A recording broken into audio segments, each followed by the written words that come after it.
कोशिश करो तो जरूर वहां से आपको समाधान मिल सकता है।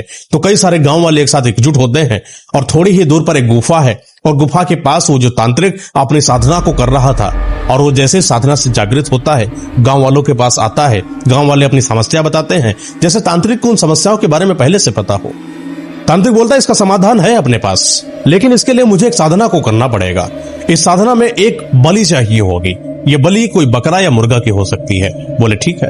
एक बकरे या मुर्गे को लाया गया, बलि को दिया गया, तंत्र साधना चालू होती है और तांत्रिक ने पता लगाया और पता लगाने के बाद जो गांव वालों को बताया उससे गांव वाले बहुत ही ज्यादा गुस्सा हुए। किसके ऊपर? जमींदार के ऊपर।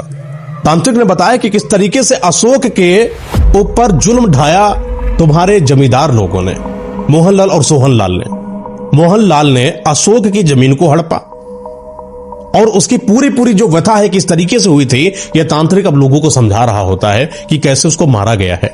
आपको मैं अगर वहां पर लेकर चलूं कि कैसे उसको मारा गया था, तो दरअसल जो अशोक था जब मरा हुआ था उसके 1-1.5 साल पहले की बात है, जब ये अपनी जमीन जायदाद से बहुत खुश था, लोगों का सम्मान कर रहा था, लोगों को पैसा दे दिया करता था और मोहनलाल सोहनलाल इसे बहुत जला करते थे। तो एक दिन मोहनलाल अशोक के घर आता है और दरवाजा खटखटाता है और अशोक को अपने पास बुलाता है और अपने साथ ले जाकर हवेली तक लेकर जाता है और अशोक से बातों बातों में पूछता है कि तुम मुझे जमीन अपनी दे दो और इतना रुपए ले लो।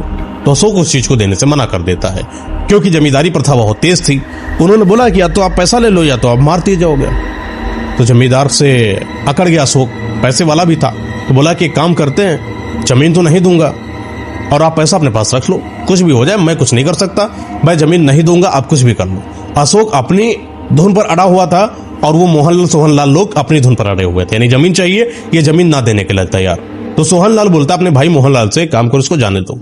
अशोक चला आता है।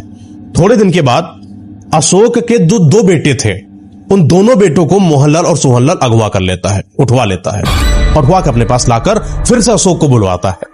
और अशोक की आंखों के सामने वो रात थी जब अशोक की आंखों के सामने उसके दोनों बेटों को मारा गया था। और मोहनलाल सोहनलाल ने दोनों ने अपने बेटों को यानी कि उसके अशोक के बेटों को बहुत गंदे तरीके से मारा था। मारा बस इसलिए था कि अगर तुम जमीन दे दो तो तुम्हारे बेटे को नहीं मारेंगे, जमीन दो पैसा लो। लेकिन वो जमीन देने को तैयार नहीं था। दोनों के बेटों को मार